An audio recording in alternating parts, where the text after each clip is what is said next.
Hi everybody, V8 Burble doing a video on Gspro version 2 that was released yesterday. A lot of us were eagerly waiting for this. When it arrived, downloaded it, it upgraded flawlessly, no problems at all, just clicked on the launcher, checked the new version and up we got going. So I've had a bit of a chance to play around with it yesterday for an hour or so. This video is just to highlight what are the features in version 2, what's new, to show you the software and guide you around some of the things that are new.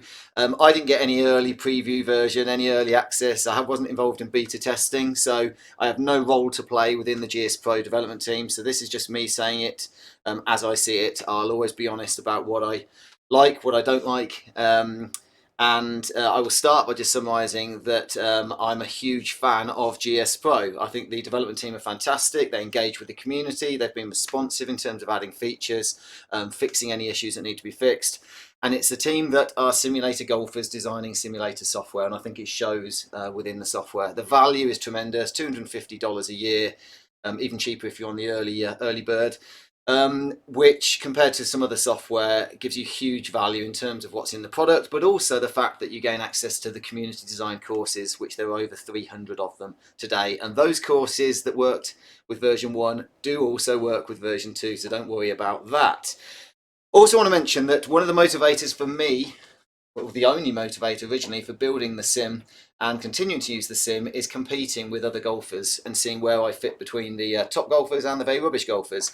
And that means that I see a huge amount of value in simulatorgolftour.com and the guys at SGT. So the combination of Gspro with SGT is what makes me do these videos, what makes me get out there and actually play golf.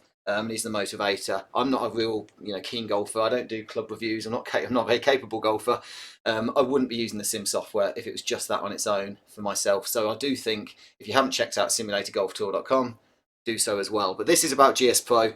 And the first thing I'm going to do is show the video that they put out before the version 2 release, summarising what features are coming, just so I can kind of talk you through those and what they mean. And then I will show them within the software itself. So first thing I'm going to mention is the fact that I believe this update was originally about overhauling the user interface and coming up with a new look and feel. It then emerged into a much bigger release and obviously a major release now being version 2, which I'm delighted about because we all like new toys. There's a new driving range. There's the ability now to replay shots when you're playing around, not just within the on-course practice. So that's really good. If you do get that elusive hole-in-one, it's fantastic to be able to replay it. People like myself were already recording rounds using OBS, but having it in the game is fantastic. The ability to now locate courses, download courses, and be able to search for certain courses is so much easier than it was. I'll be showing you that. You can now add club data as well as ball data to those data titles. If you're lucky enough to have a launch monitor like I've got with club data, in my case the HMT, you can then have that displayed on the practice range, or you could choose to display some of that club data when you're playing rounds, though there's less tiles at the moment that you can use. Hopefully that might be more customizable in the future. It's much easier to drag and drop those tiles around, which is nice. You can have 100 saved players, so if you happen to share your sim or rent it out or have people come in and use your sim, you can now set up those player profiles. It's not a major issue for me with my limited use in here. You can show the scorecard after a hole. You can hide the club selector that's in the bottom left corner of the screen. I'll show all these things. Whole intro animations. I put out a video yesterday, you're welcome to look at it, which was actually showing Whispering Pines, which I thought was released, but it was actually a beta version. So that course is still to be released, and hopefully that'll come out soon. It looks fantastic, and those intro animations that drag you around the course in between the holes really give you a feeling of being out there, and I think that's fantastic. It's easier to add players. It's easier to be able to select tournaments for different players. Again, if you've got people that share the sim, I'll be showing you all this. You can save course settings. You now can see what the par and the distance is for each of the holes if you're selecting holes that you want to play. There's more ways to concede. So you can have a quick concede button. It might be a double bogey or whatever you set. Just makes it quicker. You can do closest to the pin within the game. You can view your round history for courses that you've played again and again. The tree physics have been changed. That's great. I won't be showing it in this video, but I will be talking about that as and when I play rounds. I'm hoping things feel a bit more natural. Sometimes it does feel like you just hit a brick wall. Other times You just want the ball to have a kind of bit more randomness about how it could ricochet. So hopefully those things will look good. I haven't tested it yet. Better ball, cup and shadow detail, brilliant. We love new graphics, so I'm looking forward to seeing that. Ball fast forward option, that's good because if you're trying to play a quick round and you want to speed up the ball flight, that'll reduce the time it takes to complete a round. Especially when the ball is trickling on the green and you're there waiting thinking, come on, finish, where's it going to finish? You can now speed that up, so we'll show that shortly. Better widescreen support. I'm hoping that means things like touchscreen support has been fixed. There's been a bug that's been annoying me for a couple of months now. I talk about it in every video, and hopefully that is fixed. I may not be able to test it in this video, but I certainly will be going forward. Persistent aim banner will show that, and for those people that play offset, there's a number of ways of setting it up. Anyhow, let's launch the software. So let me kill that. Let me load the launcher. And I'd say the upgrade was flawless when I did it yesterday. Once it was available, it just said new version found, downloaded it, selected my resolution, and off I went. When I load courses, just in case I forget, I run OBS on a separate monitor, which is, I wouldn't say, it doesn't match the colours of the rest of my systems, my Mac and other things. It does mean sometimes a video can be oversaturated that I put out, or maybe undersaturated because I've messed about with it. You can customize your light settings on the courses to have more saturation, less, cloudy or not. You can add reshade, which is a separate tool to be able to tweak the images. I mean, play around with it to your heart's content. Some people want it set up for their projector screen, some will want it on their PCs. The beauty is you can customize that, so please don't tear me apart for how my light settings are. So first thing I can see when I get in here is that I need to hide my video, so it's goodbye for now. I'll be back later. Video gone, and it just looks slick. Another thing that's interesting is, oh, there's music, and I just think that gives it a professional feel. However, when I loaded it up, the music was quite loud, and it annoyed me, if I'm honest. So for those of you that want to, if you were to press minus, it kills the music. If you press plus, it adds it. Now that is killing the game sounds, I believe, so you would also lose any of the in-game sounds, which on some courses can be quite noisy and distracting. Other times they can be really immersive and good. But if, like me, you just think, well, I do want those sounds, and I don't mind the music, I just want it a bit quieter, I'll just let you know what you can do. A lot of people ask about this, so this might be helpful. Alt-tab yourself to your desktop. Right-click on the little volume icon down the bottom, open the volume mixer, and you're able to then drag down a bit, and under the list of apps you've got Gspro, and mine was originally at something like 30, and the noise was very loud just as the music stops. There it goes, it's back, and I dragged it down to about 5 or 6, which suits me, and that's as simple as that for getting it. Beyond that, I should also add my GC2 interface is up and it's connected. Didn't have to mess around with Bluetooth ports, could not be simpler in my case. I hope it was the same for everybody. There was a new version released this morning, 2.0.2.2. I'm not entirely sure what that fixed, but with it being new release, I'm expecting there will be lots of little minor updates, and that's a good thing. Just shows the development team are being very responsive. If we're going to settings, which is the first thing I always do to see what is new, what can I customize, looks really slick, the interface. I'm delighted that it's brought the same playlist from the previous version in, so I don't have to create all those names again. You can put your UID, that isn't my UID, I changed it, so no one's going to be playing rounds on my behalf. The rest of the settings I'm familiar with from previously. Realism, if you don't know, is where you can go in and you can reduce how much the ball shape will be. You can also add boost. Oh, who said boost? If you happen to have people that want to hit it further, maybe it's kids, maybe it's people with low self-esteem who want to or think they carry the ball further. What? High self-esteem in that case, I guess. But you can play around with that. When you play tournaments, those settings are locked down. If we go into game, these things are similar to what I saw before. Metric imperial units. You can use the launch monitor carry if you wish to, rather than the in-game algorithms. You can set yourself to altitude if you happen to be living at altitude and want the range to reflect that extra carry. Again, these things are locked down to a course basis when you end up playing competitions. But the rest of it, you can actually also play with the mouse. If you happen to have an injury and still want to be able to muck around in GS Pro, give it a go. Put it into mouse rather than simulator and have a play with it. And if we go into the visual settings, some of these are new. The offset, I don't use offset, and I'll let somebody else do a video on offset. It's not something I'm going to cover. There's plenty of people out there that can do those. Hide UI and shot, that was in the last version, but it means when you hit a shot, the UI disappears, and it can be more immersive. I'll show you that in a minute. Show aim indicator, I'll show you what that is. Club selector, they're the little icons in the bottom left corner. Useful if you're at the range, because you may want to say I'm hitting an 8 iron, and then I'm hitting a 6 iron, and then when you export the data you can see which club you are hitting. I use a GC2, I don't need to select that in game, so therefore I would probably hide that, but we'll show it to begin with for the practice. Enable distance display, that's the yardage that kind of as you hit a shot will count down to the pin in my case, or you can count up from the tee if you prefer it to be that way for like the distance. Gimme circle I think is great, although it means it looks less real. It's really nice to know whether you're getting in that gimme circle, and I also like the visual target for hitting approaches and things like that. Ball trail, you can have it standard, thick, different colours, we'll show that. Something new which I put on my YouTube video yesterday, if you haven't seen it, is the hole intro and the transitions from green to tee. When you finish a hole, the camera will fly up and it will fly you over to where the next tee position is. I didn't know that was coming, and having just seen it yesterday, I loved it. It just gave me a feeling of being on the course, and we'll show that again shortly. And you can choose what the delay is for the follow cam. So when you hit the shot, the ball will launch, and then based on your setting there, the follow cam will then fly through. So there are all the settings. Let's get out there and show you what is in there. So firstly, we'll load the driving range.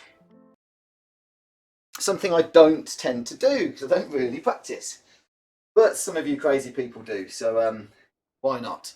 First thing to say is it is a new driving range. I like the look of it. I saw a comment from somebody saying that they found the birds distracting and things like that. I mean, I couldn't care less. Once I'm stood over the golf ball, I'm not really looking at anything else other than the golf ball. These tiles, you've now got up to 12 on the left hand side and up to 6. You can click on them. You can drag them around into whatever order you prefer. You can uncheck some and you can check others, and you can get rid of ones that you don't want if you don't have club data, and you can save it. So you can customize what's displayed on the left, you can customize what is displayed on the right. And that is really nice, couldn't be simpler. Some of the data that used to be in the middle of the screen, things like the lie for the ball, is now there in the bottom right, you'll see. So it's a level lie, and if I click the up arrow, that brings up the mini map, which I always like to have there. This is the club selection, which on the range can be useful. So let me select an 8 iron. You can drag your distance to the pin here. I was swinging terribly yesterday. Probably a good job I didn't put the video out. It's very embarrassing. Let me hit an 8 iron. Better than yesterday. Could be. Get in the hole! Okay, 8 iron. Then, if I want to, I can go into the settings top right, and there's practice settings, and I can say, you know what, I'd actually like to see my shot tracer, maybe 4 of them, up to 4. And because I'm at the range, maybe I prefer a player cam where you see the whole ball flight from hitting the shot, but I actually like the follow. And we will hit a 9 iron this time. Then I will show you the export data, which isn't new, but... Oh, thin it to win it. Might actually be really good, because it was thin. Okie doke. Bit of rubbish, but there we go. We got that tracer. Did it? Yeah, because I set the setting after the first one, it hasn't shown that. But anyhow, I could then go and say, let's look at the data for this session. 8 iron, 9 iron, I'd like to send this to somebody, export CSV, and it's dropped that onto my desktop. So I could then put that into a spreadsheet, collate it, send it on to somebody, post it on Discord and show how wonderful I am. All those things. Apart from that, you can also do CTPs now and create closest to the pin competitions. I'll show you that on a course. Anything else to show while I'm on the range? There probably is, but that will do for what I'm looking at showing. So we are now going to load up the on-course practice mode. This is where you can go out and practice specific shots and hit the same shot again and again and again and work on bits of your game, whether it's putting, chipping or whatever it will be. And I don't care what course I load. Let me, in this case, I load Payne's Valley. think that was one I was going to do yesterday. You can set what mode, but again, as long as you've got like the pins that you want, you've got the greens you want, the stimp, or maybe it's going to be certain things you're working on. But basically, if you want to play certain holes for a round, and this I should do within the, this isn't really about the on-course practice. Now you can see what the par is, what the distance is. So if I was going to actually go and play a full round, I could uncheck all the par 4s and decide, you know what, we're just going to go and play the par 3s. And it's great to be able to see that now, rather than having to look at the scorecards and try and figure it out. So really nice that that's in there. But I'm just going to load up the on-course practice. And I'll, as I say, I'm slightly winging this. There isn't really a script. It was just to show what my thoughts are with the new release. So when this loads, customize the colors for your PC by using lighting menu. Let's do that.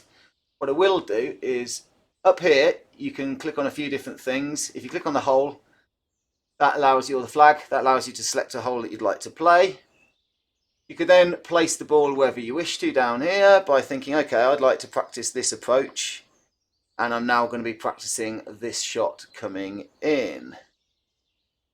124 into this flag.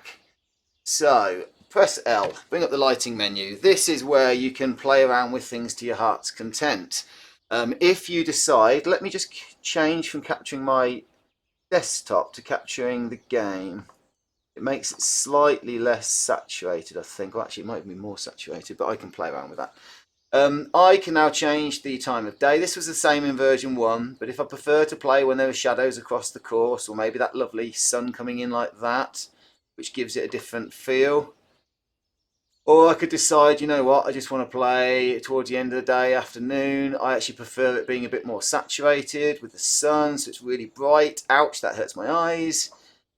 Being this close to the TV, you can decide that, you know what, I want it to be a bit moody. So how about I'm going to play in Storm, for example. And you can play in the Storm and change the lighting and do what you want. So have a play around with all those things. If you need to go back to default at any point, you can just press default settings and that will load the lighting file that the designer had come up with.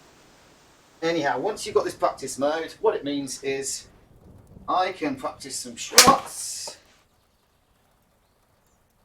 and when the ball finishes, it'll put me straight back to where I was. Or I can try something a bit different, a bit harder this time. And of course, when I hit it harder, I drag it left. And so on. While I'm doing this, I may as well show you some of the different lighting effects. So, one of the things we were talking about, the visual settings, was you could hide the UI on a shot. I haven't tried this on practice mode. Does it work? Let's see. It does. It's almost like you could maybe watching TV footage of it or something. It's just a bit cleaner, and then the UI will come back. You can also, if you so wish to, also visual settings, you can go for the thick ball trail, and this is what this looks like. It looks a bit mental, especially when it's blue. I should add. I did this yesterday. Let me hit smooth 9. I'm less likely to drag it left then. So much for that theory. And that's a bit psychedelic for me, but as I say, play around with all these things for whatever you want it to be. I prefer the standard ball trail and actually quite like the yellow trail. Show aim indicator is this thing. It's like a second banner. So when I'm aiming, I can see where it is aiming. Yeah, makes it look a bit garish for me, but to each their own. Some people may prefer that. And as I say, the club selection that's in the bottom left corner, because I don't select the club, I'm going to get rid of that, so I don't see that left-right thing down here in the bottom left corner.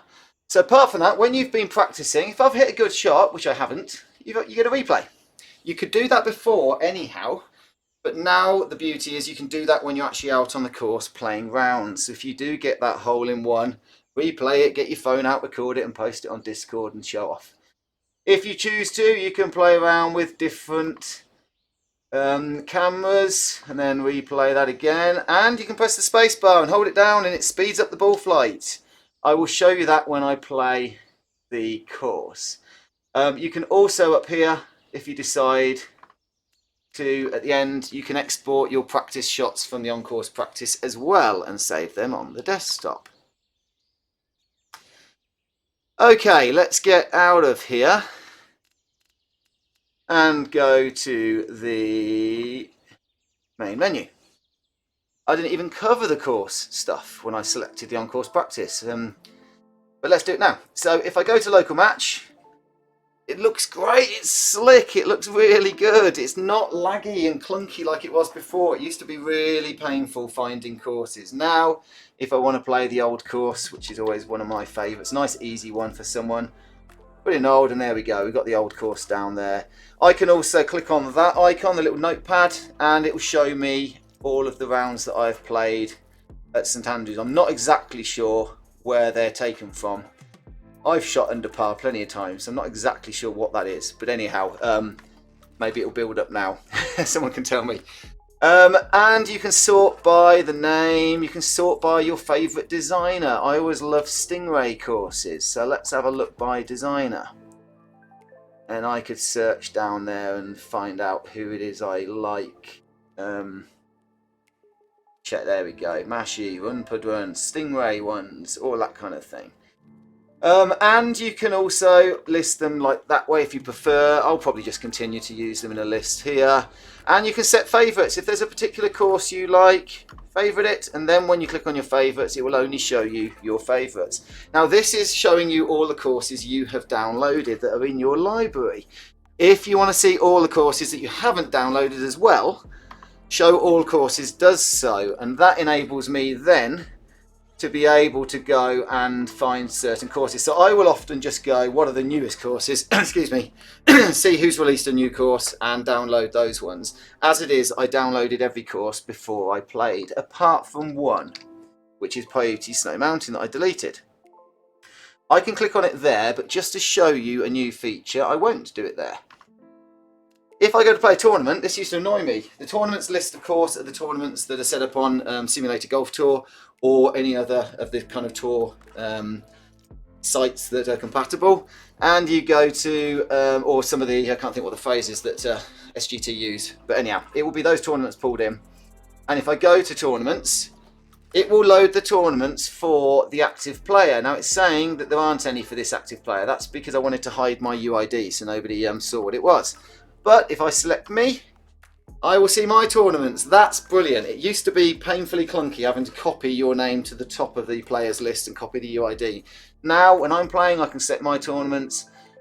When my lad's playing his ones, he can select his tournaments, and I think that's fantastic. And even better, it used to be painful, again, oh sorry, wrong one. It used to be painful that you had to go and find what course it was and download it. Now, if I'm playing a tournament, well, there we go, the par 3s at Peyote Snow Mountain. All I have to do is click on download to play and it will automatically download that course. Even better, there's a progress percentage. I don't have great internet and I can now tell somebody I'm at 4%. It's probably going to be 2 minutes, 2-3 minutes before it downloads, or actually it's going to be about 20 minutes. It's really taking a lot of time. That is fabulous. So thank you guys.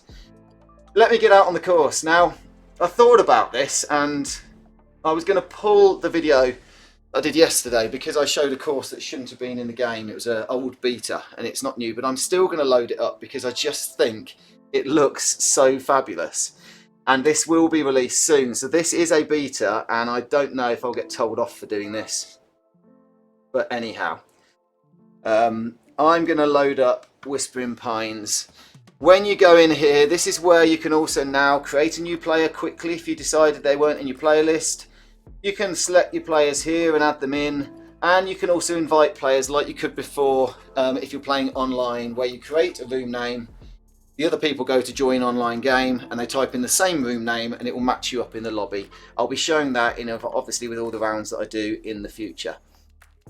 But let me go up and load this. Set your settings and it will save what you prefer to play. In my case, I'm just going to go stroke play and load something up. You've now got this concede score option. This lets you, when someone clicks concede, it will very quickly just show that they get a triple bogey, for example, and that's cool. As I say, if I I shouldn't get, I don't think I'll get told off for this. I just want people to see how utterly incredible this is, and it's a huge compliment to the Gspro development team, but course designer. Now it's looking mega saturated on my OBS screen. There's not a lot I can do about that other than playing around with filters. I don't know if it will when this video goes out. So I could, of course, easily just go into the lighting settings and decide, you know what, I don't like that saturation level, and I could dumb it down. Or I could decide, you know what, I want it more saturated and dumb it up. So you can play around with that to your heart's content. I should have realised it's a beta because there's no default lighting file. But anyhow, without further ado, let me just get out there and hit some shots because that's what people want to see. Then do an 84. Just hit a 6 iron. Felt nice. I've got my draw back today and I can't get rid of it.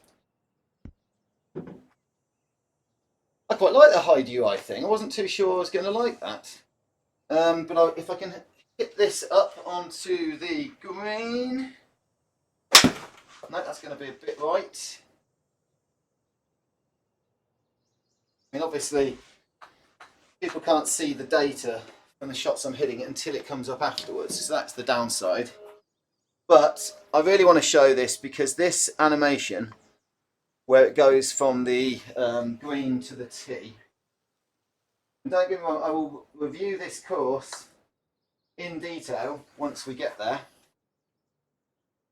You now get bar come up and it takes you over to where the next tee position is going to be, and I just think it gives you a real feel for being out there on the course. I love that. The other thing you can do, of course, is now speed up the ball flight if the ball is rolling on the green. I didn't show that.